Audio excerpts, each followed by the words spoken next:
discussed with you electoral politics, features, its procedure, then problems, solution. Clear? Now today I will discuss with you functions of Chief Election Commissioner. जब आपने features किए हैं, इसका procedure किया है, तो automatically उसमें आपने जितनी बार भी इलेक्शन कमीशन का नेम सुना, तो that is the you can say powers and functions of election commission. जब मैं इलेक्शन कमीशन की बात करती हूँ तो कमीशन का मतलब होता है 3 members. If I am talking about chief election commissioner, अगर उसकी पावर्स हैं तो इट मींस उस कमीशन का जो हेड है, head is the chief election commissioner. It means basically in our country election commission का मतलब क्या होता है, 3 मेंबर्स. और जो 3 मेंबर्स हैं इनमें जो हेड है, head is called chief election commissioner. और इस हेड के 2 असिस्टेंट हैं, ठीक है, उनको बोलते हैं इलेक्शन कमीशन. जब चीफ इलेक्शन कमिश्नर रिटायर हो जाते हैं तो उन जो दोनों होते हैं उनमें से कोई पर्सन फिर आगे क्या बन जाता है, चीफ इलेक्शन कमिश्नर. और उसमें से फिर एक पर्सन को फिर प्रेसिडेंट अपॉइंट करते हैं. इसका मतलब है कि total there are 3 members in the election commission. But basically देखा जाए इनकी पावर सेम ही है, लेकिन हेड इसलिए बनाया जाता है ताकि पूरी डिपार्टमेंट को, पूरा जो हमारा इलेक्शन सिनेरियो है उसको टोटली एक लीडर के द्वारा गाइड किया जाए. ठीक है. और इसकी जो प्रोविजन है हमारी कंट्री के कॉन्स्टिट्यूशन में, कौन सा आर्टिकल है, article 324. In our country's constitution in article 324 provision of election commission is given in detail, and if any problem regarding their working or their removal, and it has been clear detail जो है that is in the constitution. अब हमारी country के constitution के according election commission का जो time period है, term तीनों का, जब मैं बात करती हूँ इलेक्शन कमिश्नर या इलेक्शन कमीशन या चीफ इलेक्शन कमीशन, तो उनकी पावर्स, फंक्शंस और उनका जो टर्म है वो सेम ही होगा. तो इनकी टर्म कितनी होती है तीनों की, 6 ईयर.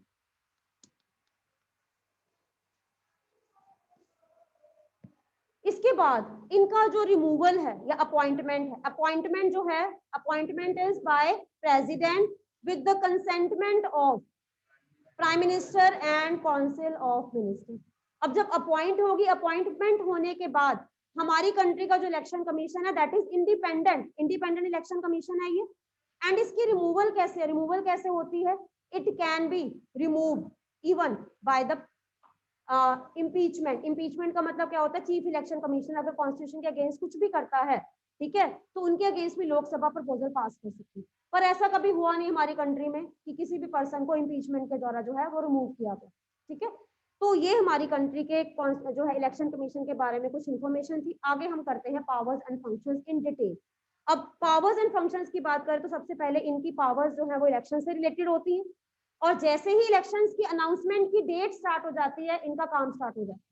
लेकिन इससे पहले भी जो इनका काम है वो कंटिन्यू रहता है, क्योंकि किसी ना किसी स्टेट में इलेक्शंस होते ही रहते हैं. रिसेंटली कभी बिहार में हुए, या कभी किसी और स्टेट में, या पंजाब में, या पूरी कंट्री के इलेक्शंस की जो ड्यूटी है, रिस्पॉन्सिबिलिटी है, वो इलेक्शन कमीशन की. सो नंबर वन इनका जो पावर्स या फंक्शन की बात करें तो that is regarding the announcement. हमेशा याद रखना, मीडिया में इलेक्शन कमीशन जो है वो सबसे पहले डेट अनाउंस करते हैं कि इस डेट को लोकसभा या लेजिस्लेटिव असेंबली के इलेक्शंस होंगे, और ये सबसे इंपॉर्टेंट जो है वो इनकी पावर है. डेट अनाउंस होने के बाद सभी पॉलिटिकल पार्टीज एक्टिव हो जाती है. तो नंबर 1 फर्स्ट इनका जो फंक्शन है that is regarding the announcement of date. अब अनाउंसमेंट से रिगार्डिंग 2 चीजें याद रखना. नंबर 1, अगर तो लोकसभा के इलेक्शंस हैं तो उनकी अनाउंसमेंट बहुत पहले करनी पड़ती है, क्योंकि लोकसभा के इलेक्शंस के लिए बहुत ज्यादा वर्क या मैन पावर चाहिए. लेकिन लेजिस्लेटिव असेंबलीज की बात करें तो उसके लिए टाइम पीरियड कम रिक्वायर्ड है. तो इसके लिए इनको अनाउंसमेंट के रिगार्डिंग जो है कुछ रूल्स फॉलो करने पड़ते हैं, जो इस आर्टिकल में 324 में डिटेल में लिखे गए. Clear. Then is regarding the revision of voters list. अब इसमें आप जैसे मर्जी आगे पीछे कर सकते हो.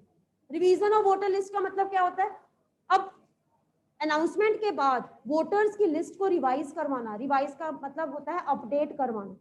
और ये जो काम है ये इलेक्शन कमीशन का पूरा दिल्ली में एक ऑफिस है. इलेक्शन कमीशन जो ऑफिस है, ये स्टाफ की ड्यूटीज लगाई जाती हैं. आगे जाकर गवर्नमेंट एम्प्लॉयज, अलग अलग एरियाज के गवर्नमेंट एम्प्लॉयज को इन्वॉल्व किया जाता है. हर एरिया में जाकर ये सर्वे करते हैं, फैमिलीज का प्रॉपर रिकॉर्ड मेंटेन करते हैं. अगर किसी फैमिली में किसी की डेथ हो गई है या कोई पर्सन 18 ईयर्स का हो गया है और अगर उनको वोटर लिस्ट उनका नहीं बने, वोटर कार्ड नहीं बना, तो ऐसे में पहले ही इनको सेंटर्स बनाने पड़ते हैं ताकि लोग अपना क्या बना सके, वोटर कार्ड। इवन अगर किसी ने वोटर कार्ड में कुछ भी चेंजेस करवाने, आप अपने घर में जाकर अपने पेरेंट्स का वोटर कार्ड चेक करोगे आज, उस पर साइन, फाइनल साइन तो मतलब पॉसिबल वो हर एक पे नहीं करते, लेकिन स्टैंप होता है, स्टैंप साइन होता है, तो वो स्टैंप साइन इलेक्शन कमिश्नर का होता है। ठीक है, तो वोटर कार्ड जो है वो बनाना बहुत जरूरी होता है, क्योंकि वोटर कार्ड होगा तभी वोटर्स जो है वो वोटिंग कर सकते हैं। इसके बाद रिवीजन होगी तो ऑटोमेटिकली वोटर कार्ड भी बन जाते हैं, अलग अलग सेंटर्स बनाए जाते हैं।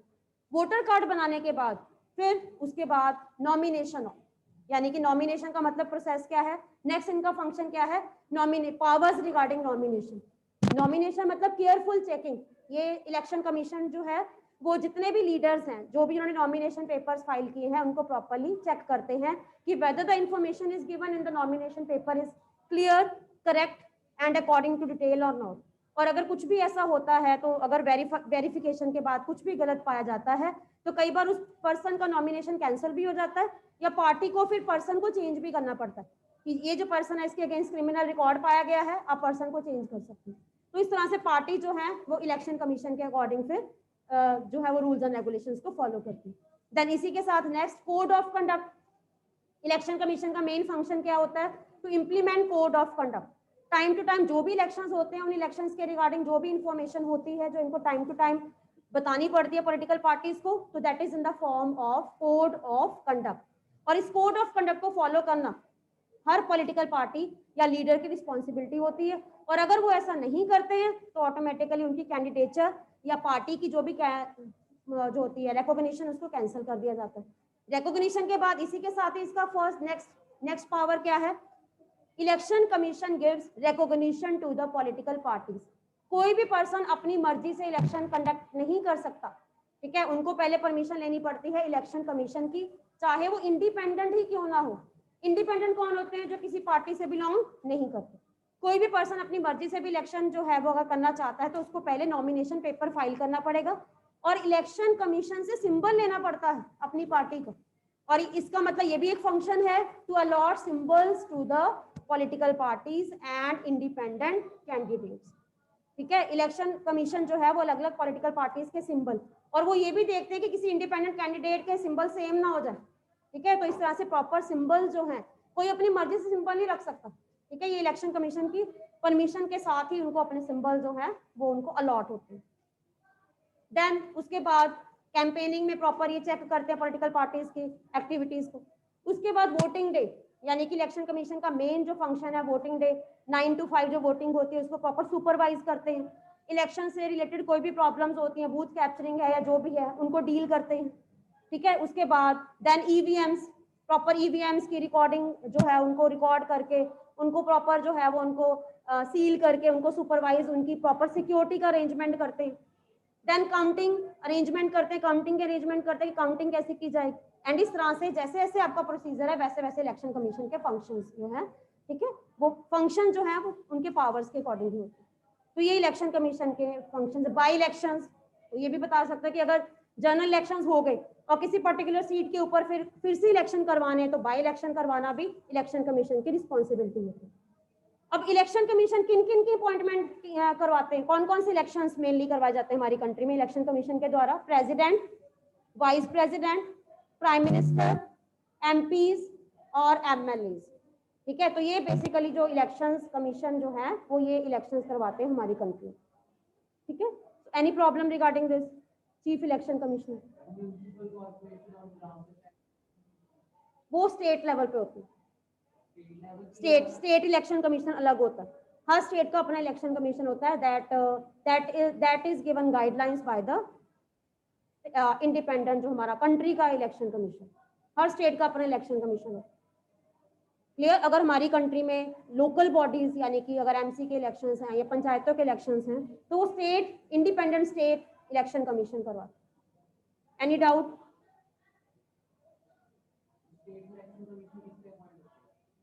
वो गवर्नर, पंजाब में जो गवर्नर है, जो पोस्ट इंडिया में प्रेसिडेंट की है वही पोस्ट स्टेट लेवल पे गवर्नर की होती है। जो पोस्ट प्राइम मिनिस्टर की पूरी कंट्री पे है वही पोस्ट स्टेट में सीएम की होती है। जो पावर्स एंड फंक्शन, जो रिलेशन प्रेसिडेंट और प्राइम मिनिस्टर के बीच में है, वही रिलेशन गवर्नर और सीएम के बीच में है। स्टेट लेवल पे भी ऐसा ही होता है, बिल पास होता है। जैसे पंजाब की बात करें तो पंजाब में सिर्फ एक ही हाउस है, यूनिकैमरल हाउस, विधानसभा। बिल पास होने के बाद ये गवर्नर के पास जाता है, गवर्नर उसको साइन करते हैं। सपोज अगर पंजाब का बजट है, पंजाब का बजट जो है तो पंजाब के फाइनेंस मिनिस्टर प्रेजेंट करेंगे, सीएम जो है प्रॉपर उसको जो है प्रिपेयर करवाएंगे। बजट पास हो जाने के बाद फिर ये फाइनली जो है वो गवर्नर के पास जाता है साइन होने के लिए। Governor can delay bill for 14 days, वो 14 डेज के लिए इसको डिले कर सकते हैं। After signing the bill it will be become law, यानी कि पहले वो बिल है, गवर्नर के साइन के बाद वो क्या बन जाता है, law. Clear? Any other doubt? Online students 35 students I can see right now. Yes, any other doubt बेटा? आदित्य, हाँ जी बेटा, ask your doubt, keep a mic on Aditya. Yes बेटा, keep a mic on Aditya.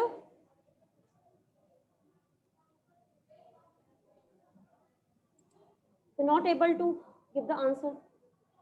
Okay, next हमारा जो chapter है that is working of institution. Working of institution में हमने मेन बताना है कि हमारी कंट्री में डिफरेंट ऑर्गन्स जो हैं, different organs, legislature, executive and judiciary.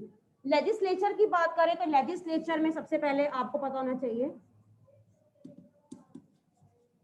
हमने कौन कौन सी पावर्स और फंक्शंस इसमें करने हैं। पार्लियामेंट, पार्लियामेंट में हम पढ़ेंगे लोकसभा,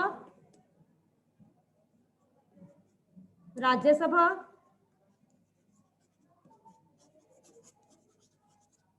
देन इसमें सेकंड प्रेसिडेंट, प्रेसिडेंट की पावर्स क्या, ये सारा लेजिस्लेचर में आता है। लेजिस्लेचर, लेजिस्लेचर का मतलब होता है law making, means process of legislation. Legislation की बात करें तो हमारी कंट्री में बिल कैसा बनता है,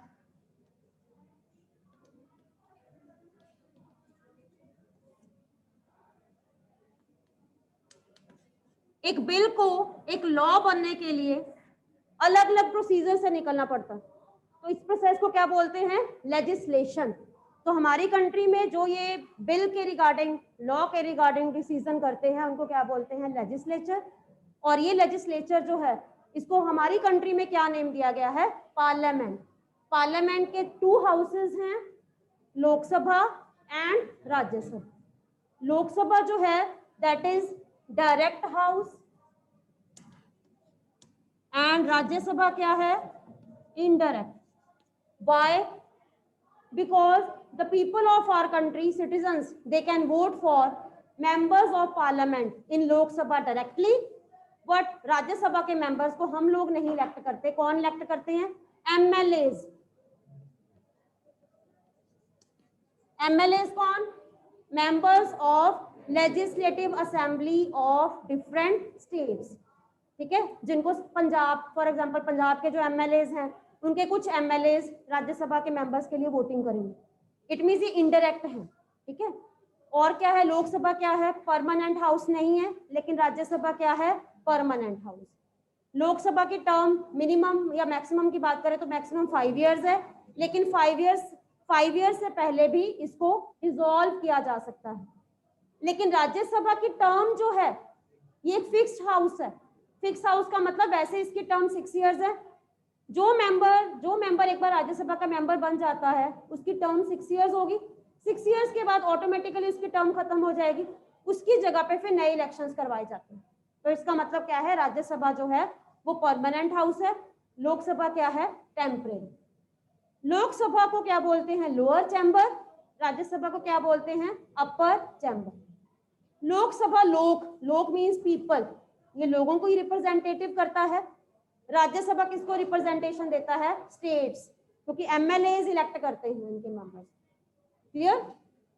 सो ये था सबसे पहले लेजिस्लेशन। अच्छा, बिल जो है वो लॉ कैसे बनता है। एक बिल को लॉ बनने के लिए अलग अलग स्टेजेस से निकलना पड़ता है। First stage, second stage and third stage. First of all first of all, bill is called a proposal.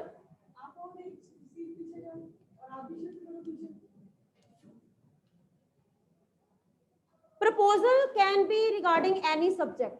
It may be related to agriculture, it may be related to finance, it may be related to women bill. ये proposal किसी भी तरह से हो सकता है. जब भी पार्लियामेंट में कोई नया लॉ पास करना है, उसके लिए सबसे पहले बिल जो है वो पास, बिल का मतलब होता है एक प्रपोजल, ठीक है. और जो फर्स्ट स्टेज होती है, इसमें चाहे लोकसभा है चाहे राज्यसभा, कोई भी मेंबर ऑफ पार्लियामेंट जो है वो इस बिल को प्रेजेंट कर सकते हैं, ठीक है. बिल को प्रेजेंट करने का मतलब क्या होता है कि वो ये चाहते हैं कि ये जो बिल है ये नया लॉ बने, और इसके रिगार्डिंग वो इसकी सारी इंफॉर्मेशन जो है वो रीड करते हैं हाउस में. अगर तो ये मनी से रिलेटेड होता है तो सबसे पहले कहाँ पे जाएगा, लोकसभा में. लेकिन जिसमें मनी इन्वॉल्व नहीं होता वो कहाँ पे जा, वो कहीं पे भी जा सकता है, लोकसभा भी जा सकता है और राज्यसभा. सपोज विमेन से रिगार्डिंग कोई नया लॉ बनना है जिसमें मनी इन्वॉल्व नहीं है, ठीक है, तो ये किसी भी हाउस में पहले जा सकता है, लोकसभा या राज्यसभा. इसके बाद फिर क्या होता है, फर्स्ट स्टेज अभी खत्म नहीं हुई. फर्स्ट स्टेज में जो भी एमपी या ग्रुप ऑफ एमपीज इस नए लॉ को पास करना चाहते हैं या लॉ बनाना चाहते हैं, वो इसकी डिटेल में प्रॉपर वो रीड करके बताते हैं. और ये जो रीडिंग की जाती है, इसकी प्रायर इंफॉर्मेशन लोकसभा के जो हेड है, कौन होते हैं लोकसभा के हेड, स्पीकर, उनको पहले देनी पड़ती है. और इसी तरह से राज्यसभा के जो प्रेसिडेंट है, राज्यसभा के प्रेसिडेंट कौन होते हैं, हमारी कंट्री के वाइस प्रेसिडेंट, ठीक है. लोकसभा के हेड है स्पीकर. स्पीकर का मतलब जो जब 543 इलेक्शंस में जो होते हैं ना मेंबर्स, इन्हीं में से एक पर्सन, यानी कि speaker is also the MP. Speaker कोई अलग नहीं होता, speaker is a part of these 543 MPs. नए इलेक्शंस में जब भी ये 543 एमपीज बनते हैं, सभी एमपीज अपने में से किसको इलेक्ट करते हैं, स्पीकर. तो स्पीकर की रिस्पॉन्सिबिलिटी क्या होती है, उसकी पावर्स एंड फंक्शंस क्या है कि speaker he maintain the decorum and discipline of the house. वो हाउस का डिसिप्लिन मेंटेन करते हैं. किसी भी एमपी ने जब भी कोई नया बिल या कोई भी प्रपोजल लेके आना होता है, वो सबसे पहले किनको इन्फॉर्म करते हैं, स्पीकर, ठीक है. बच्चे आपने मॉक पार्लियामेंट या यूथ पार्लियामेंट में जब भी देखा होगा, तो सबसे पहले वो स्पीकर को एड्रेस करते हैं. उसके बाद जिससे भी उन्हें क्वेश्चन पूछने हैं, उसके बाद वो अपना क्वेश्चन या जो भी अपने बिल की रीडिंग है वो करते हैं. बिल की रीडिंग की जाती है फर्स्ट स्टेज में, ठीक है. प्रॉपर इसकी जो भी इसके प्रोज एंड कॉन्स हैं, एडवांटेजेस या जो भी बेनिफिट्स हैं वो बताए जाते हैं. इसके बाद सेकंड स्टेज में उस बिल की एक कमेटी बना दी जाती है. कमेटी का मतलब होता है 3-4 मेंबर्स की कमेटी बना दी, और ये कमेटी अब डिटेल से उस बिल के सभी जो भी नेगेटिव या पॉजिटिव एस्पेक्ट है उनको स्टडी करती है. ये 3 मंथ्स भी हो सकता है, 6 मंथ्स भी हो सकता है, 1 ईयर भी हो सकता है. और ये फिर अपनी रिपोर्ट जो है वो किसको देते हैं, अगर वो लोकसभा में है तो लोकसभा को, अगर राज्यसभा में है तो राज्यसभा. फिर उस बिल की कौन सी स्टेज आएगी, सेकेंड स्टेज. इस सेकेंड स्टेज इसको बोलते हैं कमेटी स्टेज. कमेटी स्टेज का मतलब क्या होता है कि जिसमें कमेटी जो है वो बिल के बारे में प्रॉपर जो है वो जो भी उन्होंने कलेक्ट किया डाटा उसको बताते हैं. Then is third stage. Third stage में होता है पासिंग या वोटिंग. वोटिंग उसके रिगार्डिंग वोटिंग की जाती है. वोटिंग में अगर 2/3 मेजॉरिटी यानी कि 543 में से अगर 2/3 जो मेंबर्स हैं वो इसको पास कर देते हैं तो बिल पास हो जाता है. कहाँ पे, लोकसभा में. फिर बिल कहाँ पे जाएगा, Rajya Sabha. Same procedure is followed again in the Rajya Sabha. Rajya Sabha में भी पहले कोई एमपी जो है वो उस बिल को प्रॉपर्ली रीड करेंगे, फिर राज्यसभा में भी कमेटीज बनाई जाएंगी, फिर राज्यसभा में भी थर्ड स्टेज क्या होगी, वोटिंग से रिगार्डिंग वोटिंग करवाई जाएगी. और राज्यसभा में भी अगर बिल पास हो जाता है तो ये बिल कहाँ पे जाएगा, फिर प्रेसिडेंट के पास. अब दोनों ही, चाहे वो राज्यसभा है चाहे प्रेसिडेंट है, can delay bill for 14 days. 14 days के लिए डिले कर सकते हैं. लेकिन अगर राज्यसभा डिले करती है तो 14 डेज तक डिले कर सकती है, लेकिन 15th डे बिल को लोकसभा में वापस जाना पड़ेगा. राज्यसभा सिर्फ 14 डेज तक रोक सकती है. और अगर राज्यसभा कुछ चाहती है चेंजेस किए जाने, लोकसभा उसमें चेंजेस कर भी सकती है और नहीं भी कर सकती. तो कौन सा हाउस पावरफुल हुआ, लोकसभा. मनी बिल सबसे पहले कहां पे जाता है, लोकसभा. बजट सबसे पहले कहां पे पास होता है, Lok Sabha. Then Rajya Sabha can delay for 14 days, लेकिन 14 डेज के बाद जब 15 डे होता है तो ऑटोमेटिकली बिल को लोकसभा पहुंचाना पड़ेगा, ठीक है। और अगर राज्यसभा को चेंजेस इंट्रोड्यूस करती है, लोकसभा में और may not accept the changes, और अल्टीमेटली राज्यसभा को फिर क्या करना पड़ता है, इनको प्रेसिडेंट के पास भेजना पड़ता है साइनिंग के लिए, ठीक है। President can delay bill for 14 days. President क्यों डिले करते हैं, ताकि 14 डेज तक वो लीगल एडवाइस ले सके। लीगल एडवाइस किससे लेते हैं, वो सुप्रीम कोर्ट के जजेस, हाई कोर्ट के चीफ जस्टिस जो भी है, उनसे बिल के रिगार्डिंग कोई भी वो इंफॉर्मेशन ले सकते हैं, या वो बिल को रोक सकते हैं कि उन्होंने कॉन्स्टिट्यूशन के अकॉर्डिंग जो है वो इसके प्रॉज एंड कॉन्स को चेक करना। देन प्रेसिडेंट के साइन हो जाने के बाद, और बेसिकली अगर लोकसभा ने इसको साइन कर पास कर दिया, राज्यसभा ने पास कर दिया, तो प्रेसिडेंट भी पास कर ही देते हैं, क्योंकि बिल को पास करने के लिए कितना लंबा जो है वो प्रोसीजर अडॉप्ट किया गया, ठीक है। उसके बाद फिर बिल जो है वो प्रेसिडेंट के पास साइन होने के बाद फाइनली ये क्या बनता है, लॉ। तो now you can understand how difficult is the legislation process in our country. This is democratic. अगर ये डिक्टेटरशिप होता तो क्या होता, फास्ट होता, वन पर्सन, ठीक है। ऑटोक्रेटिक मतलब जो भी है एक ही रूलर के हाथ में पावर्स होती, और सारी की सारी पावर जो है, मतलब जो भी है रिगार्डिंग लेजिस्लेशन की पावर जो है वो इमीडिएटली जो है वो ली जा सकती है। कई लोग इसकी कोई लोग इसको अपोज भी करते हैं, कई इसकी प्रेज भी करते हैं कि लेजिस्लेशन का जो बहुत लॉन्ग प्रोसेस है, इससे क्या होता है, हर पर्सन के जो व्यूज हैं, लोकसभा के राज्यसभा के मेंबर्स के जो व्यूज हैं, उन व्यूज को मिलाकर लेजिस्लेशन का जो प्रोसेस पास होता है। क्लियर। तो अब इसके बाद नेक्स्ट हमारा जो फर्स्ट क्वेश्चन इस चैप्टर का है, दैट इज पार्लियामेंट। आपको पता होना चाहिए कि पार्लियामेंट के इंपॉर्टेंट पावर्स, फंक्शंस क्या हैं।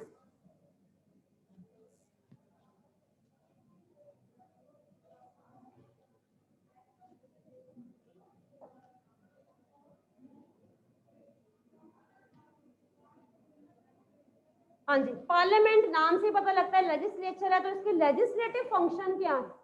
नंबर 1 पावर्स ऑफ पार्लियामेंट, ठीक है। फंक्शंस क्या है इसके। लेजिस्लेटिव में हमने सिर्फ ये बताना है कि जो लॉ मेकिंग है, parliament can make law according to different list. तो इसमें हमने लिस्ट सिस्टम को एक्सप्लेन करना। लिस्ट सिस्टम बेसिकली हमारे कॉन्स्टिट्यूशन में 4 list are given, union, state, then concurrent, then residue।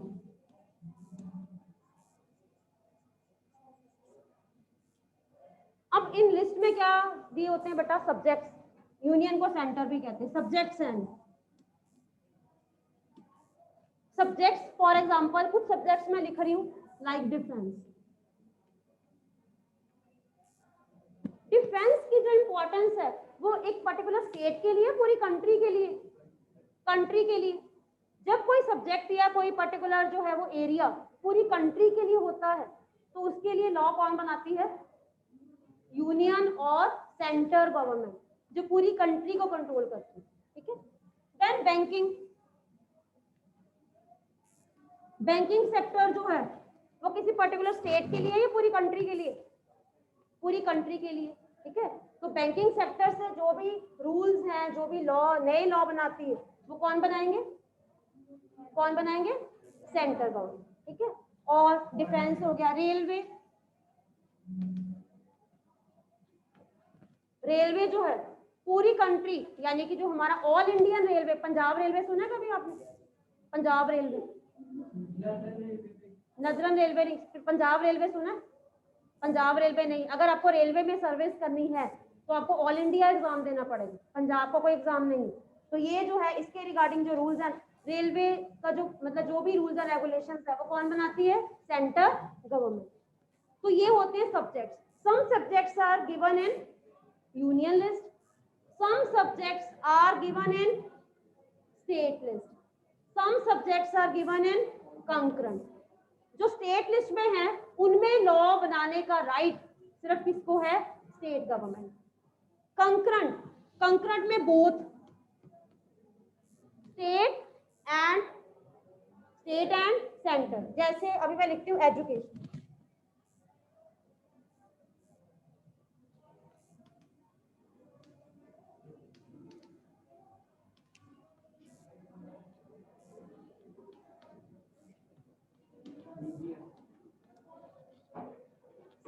CBSE जो है, ठीक है, वो हो गया central board of secondary education. ये Punjab board, Punjab school of education board, तो इनमें दोनों बोथ मतलब सेंटर भी बना सकती है और स्टेट भी। तो एजुकेशन सब्जेक्ट कहाँ पे रखा गया है, कंकरेंट लिस्ट में, यानी कि CBSE सेंट्रल गवर्नमेंट पूरी कंट्री के लिए, इवन ICSE बोर्ड भी है, ठीक है, तो वो पूरी कंट्री के लिए होता है, लेकिन अपनी पर्टिकुलर स्टेट के लिए स्टेट गवर्नमेंट जो है वो अलग से पॉलिसीज बना सकती है एजुकेशन से रिगार्डिंग। लेकिन इनको किनको फॉलो करना पड़ता है, इनके सिलेबस को फॉलो करना पड़ता है, करिकुलम को फॉलो करना पड़ता है, गाइडलाइंस को फॉलो करना पड़ता है। क्लियर? Next is residuary.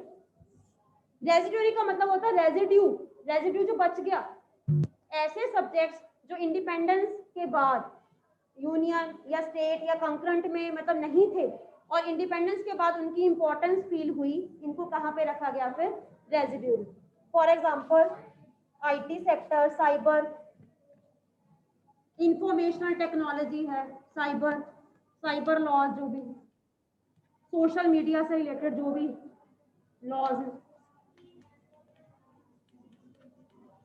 इनको रखा गया है रेजिड्यूरी। ठीक है, तो ये है लिस्ट सिस्टम।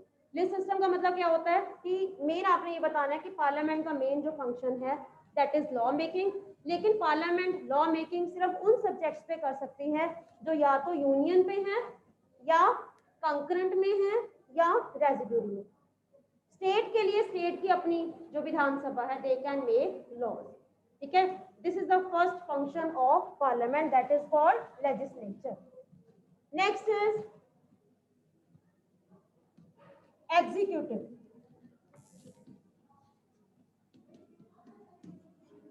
हमेशा याद रखना नाम जो है वो आपका चेंज नहीं होना चाहिए, यानी कि हेडिंग कुछ और अंदर कुछ और।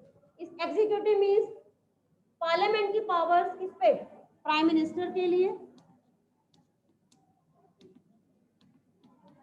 एंड काउंसिल ऑफ मिनिस्टर, यानी कि इनको कंट्रोल कैसे कर सकते हैं, पावर बतानी है उसकी कि पार्लियामेंट की पावर क्या है प्राइम मिनिस्टर और काउंसिल ऑफ मिनिस्टर के लिए, कौन सी पावर्स है, tell me which are the powers parliament can use? Vote of no confidence,